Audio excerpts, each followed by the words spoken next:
What is going on today, guys? Welcome back to the Bet Leveling Show. I am Alan. I'll be your host today for the NBA Slate on Christmas Day. Merry Christmas to everybody. I hope everyone has a great day, fantastic time with the family, and more importantly, while you're tuning in, let's have a great cash day as well. So I'll be going over the NBA Slate. I'll be going over some player props as well. My four favorite. I might give a bonus one at the end. We will see. Don't hold me to it, but maybe we will see. And we'll just dive into the slate for today's game on Christmas Day, and we'll see what we're riding with. Let's just hit the ground running. I know sometimes I go through the recap, but again, if you guys want to see any of the plays, insights, and even more than just on the video, go in our Discord. Go ahead and join. It's completely free to join. So come on by, check it out. Post your plays, post your picks, your analytics, all that good stuff. Talk amongst yourselves, and let's cash together. So let's just dive straight into it. We got the Cleveland Cavaliers going against the New York Knicks. Knicks at home. This is what it looks like so far, but I will say, of course, when I took the screenshot, this is going to be a day before the game. Make sure you guys are keeping track of where the money is at yourselves, but I'm going to record it and review it as I see here. Now, as we can all see, everybody's on the Knicks. The entire public is on the Knicks. 79% of the money is on the Knicks. We got 78% of the people going in the Knicks' favor for the spread, and then it's about 50-50 for the total. Now, I went through all those numbers, but let's talk about what they are. So, obviously, Knicks are extreme favorites. Knicks are sitting at minus 215 as the favorites currently, and then they are plus 185, plus 180 for the Cleveland Cavaliers. Now, a lot of people are probably asking, why is this the case? Well, if we look at the Cleveland Cavaliers' last 5 games, they have only won 2 of their last 5. Now, I will say they are gaining a bit of momentum here. They did win their last 2, but we got to look at the teams they were playing. Going against the Charlotte, which they lost prior, right? They're about 50-50 against the Charlotte Hornets, let's just be real. And then the New Orleans Pelicans, which, with Zion and Trey Murphy, they're doing their thing, don't get me wrong, but they're still not a high-level team to beat. That's not something you'll brag about when you beat a team like those two, right? So they haven't gone against some heavy hitters. The New York Knicks will show the challengers here. They were a great team last year. They're an okay team this year, but, we'll just have to see what happens on Christmas Day. But either way, the Knicks are extreme favorites. They are 4 out of their last 5 they won. They did lose, or 3 out of their last 5, sorry. They did lose against the Minnesota Timberwolves pretty badly, about by 11 or so last game, and then they also lost against the 76ers as well. So these are things to keep in mind, but I don't know if the Cleveland Cavaliers are going to be one of those teams that they blow out the water or go crazy against, and then obviously looking at where the numbers are, that kind of terrifies me just a bit. I'm not going to lie to you. So again, when I like to follow the money, Vegas would make the most money if Cleveland wins and also if Cleveland covers. So let's look at it, right? So the spread right now, when I was looking at it before, it was plus 6.5. So Cleveland, or they had the Knicks winning by 7 or more. Now with Cleveland, I will say, looking at things now, and I'm sure before the game starts, it'll probably get around plus 4.5, maybe plus 5. That will be a good sign to go towards the Cleveland Cavaliers. My opinion is I would take the spread here. When it comes to the Cleveland Cavaliers, I might alternate it a little bit, make it plus 7.5, plus 8.5. If they lose, they're not going to be losing by 9 or 10. Okay, so that's somewhere I'll look. It might get a little juiced, but that's probably my safest one, just looking where the money is. And then if you guys want to sprinkle on a Cleveland Cavaliers money line, I don't hate that. I mean, a plus 180, you can get some good odds off that. Pair it with something else and call it a night, call it a day. You could see that coming out the waters here. So it's going to be an interesting game, fun game. I mean, I get why everyone's on the Knicks completely. They are on a tear. They just won the NBA Cup. They've been winning a lot lately. I think they're number 1 seed, if I'm not mistaken, for the East. Could be wrong there. Maybe top 2, top 3. I would have to check it out again. But either way, they're doing fantastic. They're 20-9. It makes a lot of sense why the public is on the Knicks. But again, I like to follow the money, and this is a game here where I would go against the public just a little bit. Maybe towards the spread. I'll sprinkle a little bit on the Cavs money line just because. Why not? Because it's a lot of money there. But if I were to be safe, extra safe, I'll probably take the Cavs here plus 7.5. Now let's jump into the next game. The next game we got is the San Antonio Spurs going against the Oklahoma City Thunder. I will say, when it comes to these two teams going against each other, they've gone against each other quite a bit in the past couple days, right? They went against each other in the NBA Cup. They just played each other last night, and then they play each other again on Christmas Day. So This is very interesting here. Something to also take into account here, Spurs have not lost against Oklahoma City this entire season, and the only two teams Oklahoma City has lost to are the Spurs. So this is going to be very interesting. Does OKC get their first win against them this season and continue their winning streak, or do they keep losing to them, which would be very interesting as well. I want to bring up, because if they do end up having to go against each other in the playoffs, and the San Antonio Spurs actually pulls out a win here, making them Oklahoma City 0-3 against them, that's going to be very interesting come playoff time. So that's something to also keep in mind. But let's go look at the numbers. Let's look at where everything's at. So Oklahoma City, they are the major favorites, sitting at minus 335 or 320, 325 around there. You can check, multiple apps. And then we have the San Antonio Spurs at plus 300, plus 280, 290. It keeps going around different apps as well. So extreme favorites here. If you have been picking the Spurs when they have played the Oklahoma City Thunder, I will say you probably are up way more, or even taking the spread, you are up good coin here. But I don't know if tomorrow is the day for that, or Christmas Day is going to be the day for that. We will see. But again, I got to follow the money and make my adjustments accordingly, or my decision accordingly, right? So we have the spread sitting at plus 9.5, and then we have the total here at 231.5. So looks like it might be a high scoring, kind of mid scoring kind of type of game. Again, San Antonio Spurs are coming off their last win against Oklahoma. They have pretty good momentum, not going to lie. They are 4 out of 5 in their last games. So they are ramping up. Wemby's back. I'm sure Wemby wants to show out for Christmas Day as well. So this game might be one of my favorites to watch. And then if you guys, obviously, let's look at the Oklahoma City record here. They are 3-5 as well at their last game. They've lost, so far. And again, the teams they've lost to are the San Antonio Spurs. They did lose to the Timberwolves as well. And then obviously the San Antonio Spurs once again. So let's look at the numbers. Let's see where everything's at. Right now, we do have 73% of the money on Oklahoma. It does not, that makes sense. I agree with that completely. And biggest reason, Vegas wouldn't really lose as much here, minus 330. They're not losing bread right here. So I don't hate that. 73%. I'm actually kind of surprised with that, just with the track record. The Spurs have been getting a lot more. I thought it would be pretty close to about 40% in the Spurs' favor, but things can change. Things can change here. And then the spread we have at 55%. So this is where the spread is where I would think the money line would be, to be honest with you. And then the spread obviously maybe reaching a little bit more to 65, 70%, just because plus 9.5 for the Spurs is a lot on Christmas Day. I would at least hope that it's not a blowout on a Christmas Day. I think this game might be interesting. I think these two teams going against each other, especially in the last couple days to a week, it's been nice fights, nice back and forths, and nice surprises as well. We're seeing it in real time. Spurs are beating the Oklahoma City Thunder every single time they play so far. So I would love to see something like that again, or at least a close game. Now, we do have the under. 59% of the people are on the under on this game. That kind of, when it comes to 50 to 60%, you can go with the public here.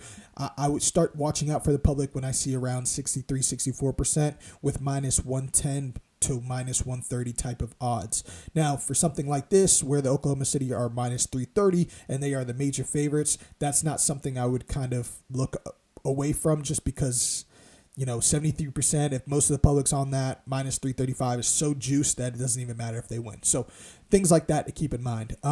My favorite play here, though, I'm just looking at the numbers and also just at a hope, is I'm kind of with the public on the spread. I think the San Antonio Spurs can keep this game under 10. I think they might be competitive, and who knows, they may be able to get out another win. I would love to see something like that. Not sure what they'll do or how it will go, but I'll be very interested if they do. So let's see what happens. I'm going with the Spurs, not for the win, but for the spread. That's what I'm looking at here.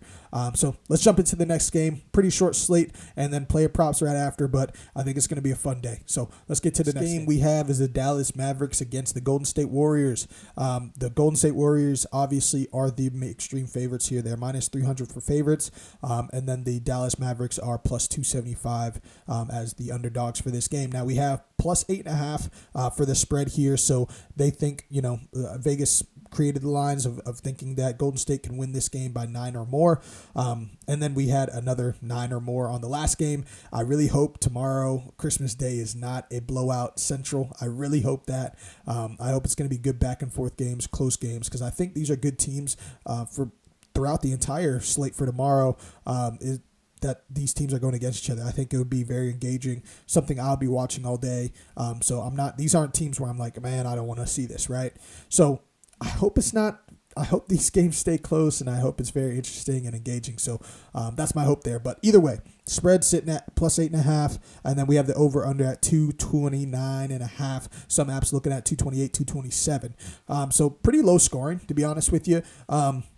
Something interesting to take in. I will say that, man, Cooper Flag, up and running rookie of the year. He is deserving it. I do got to give my kudos there just because I have been doubting him the past, throughout the entire season, just because in the beginning of the season, he wasn't really showing any signs of ramping things up. But I get it. Jason Kidd was probably trying to move things around. They made him the point guard at one point, and now they're trying to maneuver through, making him kind of like, shooting guard, small forward type of deal, which I can tell he's a lot more comfortable here.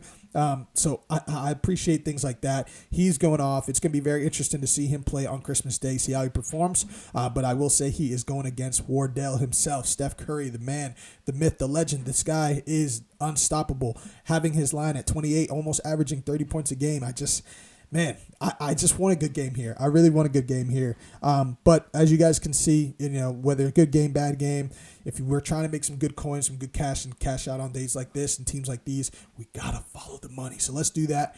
So we got, as you guys can see, 80% of the money on Golden State.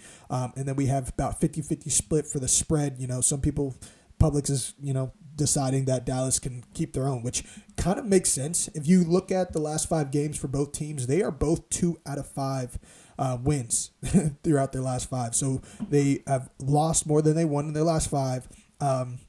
Now, Dallas did just get a nice win last night as well against the Denver Nuggets by an almost game winner by Watson. He was so close, but he didn't just quite get that there. But yeah, Dallas just won. And who knows? Maybe they can ramp up that momentum from last game. Super close, but maybe they can ramp that up into going this game here.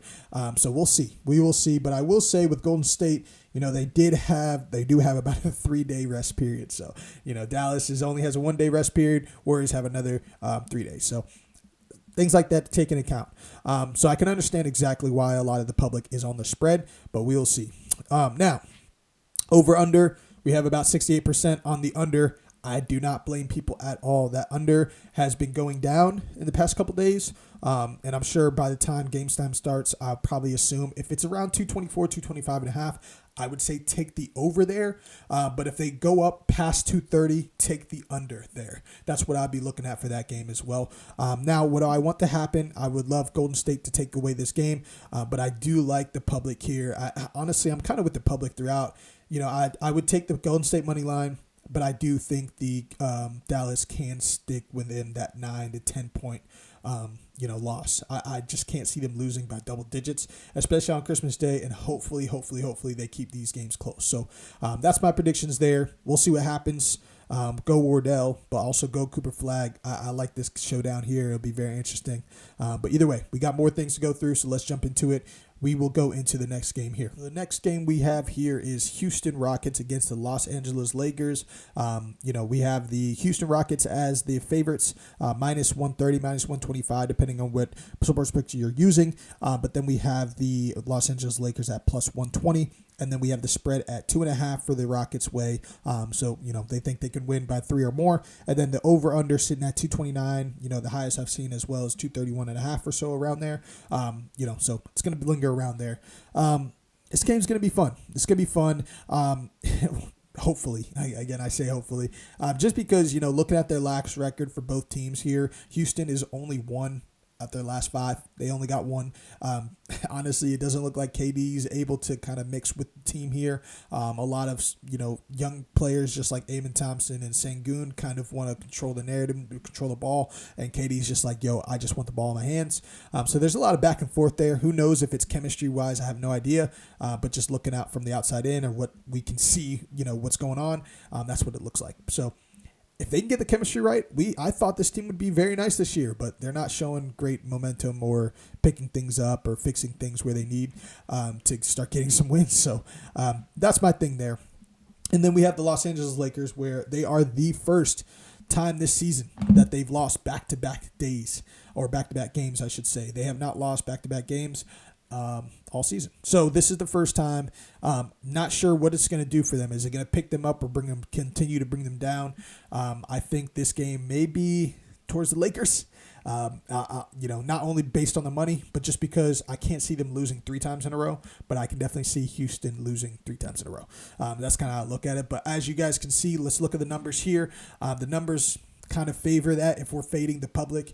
57% of the money is on Houston Rockets, 70% is on the spread, and then a lot of people think this game is going to go over. A lot of people think it's going to go over. I would say it goes over if this game hits about 227, 228 and a half. But if it stays around 230, 231, I might take the under and fade the public here. Just when it comes around the total, that's where Vegas makes some good coin. The other place is also if the Lakers not only cover the spread, but they win. And I do like them to win. At plus money, plus 120, you pair that with the San Antonio Spurs, could get some good coin there. But my choice is the Lakers. Luka's going to be playing. LeBron might be coming out with a vengeance since he played against Dillon Brooks. I love that feud. I really do. I think the NBA just needs a lot more feud. They need a lot more rivalry. They need a lot more competition, head-to-head stuff, where when you're playing this player, you know it's going to be a nice game. So I missed that part of the game, and hopefully that can bring something back and ignite some flames. So I love that. But who knows? Again, if LeBron shows up, I think we have Lakers winning. Luka shows up, does what he does, I think they can win. And then Austin Reeves. I haven't seen AR-15 be AR-15 since, the first couple games that LeBron has come back on the Lakers. So I hope we can get another side of that side of him, the early season AR, and I think Lakers can take this dub here, and I think it will go under. So that's kind of my prediction for this game, and then we'll jump into the last game, and then after that go through the player props. Let's see what I got. Let's jump in. Now we are in we're jumping into the last game here. We have Western Conference Finals playoff kind of narrative game here on Christmas Day as the last game of the NBA slate. This game should be interesting. Let's look at it real quick. The odds are in Denver's favor here. They are the favorites, but not high favorites. Minus 140. And then they have the Minnesota Timberwolves at plus 120, plus 125, again, depending on the sports book. This is another one of those teams where, the spread is about minus 2.5, minus 3.5. I think the lowest I've seen is minus 1.5. So super close game. I will say the last time I've seen a spread this close was when Denver was playing, I believe it was the Houston Rockets. And I thought that game was going to be really close, but the Rockets smoked them. So that's something there. And then they also just played last night where they lost by it was so close by Watson. They lost by a 3-pointer. They missed it. And so they just lost to the Dallas Mavericks. So we will see what happens this game. They are at home. So did they do traveling? I can't remember, but if they did traveling, we got to take that into consideration for the game. So that's something. But I will say when it comes down to the Timberwolves, they are 4 out of their last 5. So something they are doing is correct. They are balling, and Edwards is showing up, and Randall too. So it's a really good team. And then Denver just lost their last game, so it can do one of two things. It can ramp them up and get them ready for Christmas Day, or it can bring that momentum that they had of that bad loss into next game. Hopefully it doesn't stay in their head and they can let it go on a nice day like Christmas. So other than that, let's look at the money really quick, and then we'll go through the player props here. So we got the Denver Nuggets sitting at the favorites here, 69%. And then they think that Minnesota can cover that spread of, again, 2.5. And then they think this game is going to go over. Did I go over the over? I did not. So it's going to be 239.5. My apologies. Probably around 240. Yeah, 240. So that's something to keep in mind. If they think this game's going to be super high scoring, you know what I'm going to do? Probably fade the public here. I can see this game definitely going under 240, because doing 240, they can still score 115 to 115 and still be under 240. And that's a lot of points, to be honest with you. That's a lot of points. So I'll take the under. I'll take my L if I'm wrong about that, but I'll take my under here. And then I really do. I like Minnesota to cover. I think I'm on the public here for the spread. I really do. Just because Minnesota, they have been playing very well. Again, this is like a Western Conference type of field game. And I think Ant Edwards shows up. Not saying that Jokic doesn't, but Jokic needs a lot more people around him to kind of perform. I know Jamal Murray's doing his thing, but that's about it. And last time they played against them, they had MPJ. And MPJ was a dog, depending on the teams he played. So he's usually a helpful game changer when it comes to Denver in my head. Just because Cam Johnson hasn't really shown me as much as I've needed in an MPJ. So I think Ant Edwards, Julius Randle, Naz Reid, Rudy Gobert, Conley, I think they can handle this game. So if they lose, I don't think by much. I'll say, I'll probably take the spread here, maybe juice it plus 3.5. So that's what I'll be sitting at with that game. Now, let's jump into the player props here, the moment you guys all been waiting for. Thank you for letting me scramble and talk throughout this whole thing. But yeah, let's jump into the player props, get this rocking and rolling, and have a nice Christmas day. Let's jump into now the moment we've all been waiting for. We have the player props here. These are my 4 favorite props. If you guys build this in Prize Picks currently, it would get a 6x power and then a 4x flex. I think this play right here is solid. I spent a good amount of time researching, and I think this is a really good solid play. So, the 6x your coin, that's not bad, not too shabby. But let's dive into it. Let me tell you guys the exact reason why I picked these players. But yeah, let's dive in. So we got Evan Mobley, 15 points. I know he's come back from injury. I know his minutes probably will be restricted, but Evan Mobley not scoring 15 points. Come on. We'll see. All right. We have Isaiah Joe, 8.5 PRA. They did move his line while I was creating this line here. They had it originally at 9.5, which I liked, and then they changed it to 10.5. I will not be surprised if this ends at about 11.5 to 12.5 before game's time starts. So keep that in mind. And then I lowered Victor Wembanyama's points to 15. Now, me lowering this, I only did it to be extra safe. But I honestly think he could hit his line of 17.5. He's going against Oklahoma City. They just beat him last game. And then I think, him creating that whole culture difference in the San Antonio area, for that amplified the team chemistry, morale, and I think they just play super well together. And I think Victor is also getting a lot more minutes or getting his minutes back. So I really do think he can score 15. Just want to be extra safe, but I do not hate him getting over 17.5. I honestly think he might score 20 or more. Very interesting if he does. I would love to see it, especially on Christmas Day. But again, 15 to be safe. If you guys want to get ballsy, go ahead and pick that 17.5 that is currently sitting on. Now, last one we have Luka Doncic, 8 assists. His line originally was 7.5, but it changed to 8 right on there, which for me is good signs, just because that shows me that I'm looking towards the right spot, as they are also. And again, if they push here, if he gets 8 on the dot, I don't hate that extra 4x or 3x it would be. As long as I'm getting that profit there, I'll love that. But I do hate that I got it late. But either way, if you guys can find it at 7.5 elsewhere, I'd recommend 7.5, just so if it lands on 8, you'll still cash. But I'll stand my ground on that 7 or that 8 there. Now, the reasons why we went with this play here. I like Luka Doncic. Look at his last 10 games. He's hit this line 60% of the time. I know him and Bron, and AR, honestly, trying to figure out how to move and maneuver through the game. When it comes to assists, rebounds, I know they all like to get those rebounds and assists together. But I think Luka, him coming back on injury, them just losing 2 straight back-to-back, I think he's going to have the ball in his hands a lot more.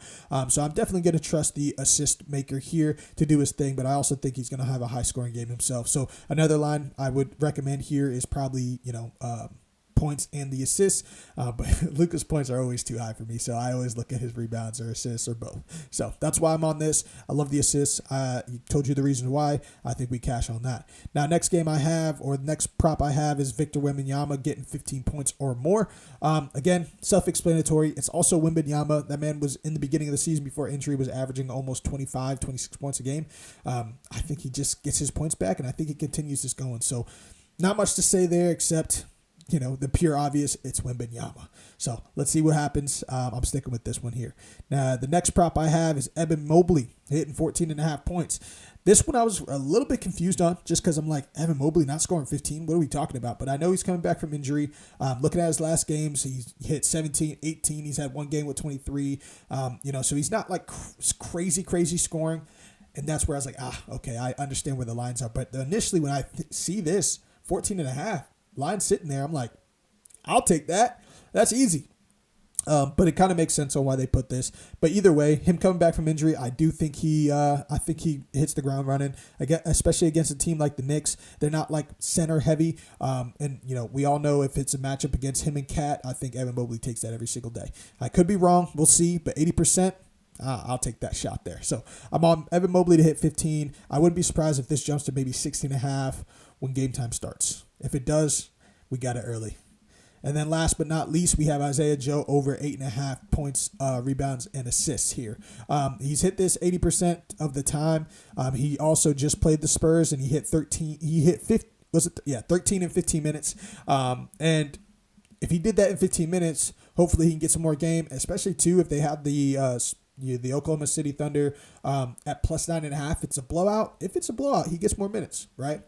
So I really like this line. I will say this line also changed on me. I think I did mention this at 10 to 10.5 when I try to get it at 9.5. So it didn't jump just 10, just like Luka 7.5 to 8 did. It jumped a whole extra point. So that's some good signs there. I wouldn't be surprised again if this lands on about 11.5, 12.5 before game starts. So try to get them in early so you're not losing on some odds there. But that's all I have for everybody. I hope you guys cash. I hope everything goes great for you on Christmas Day. I appreciate you guys tuning in, and I'll see you guys at the next one. Later. Merry Christmas.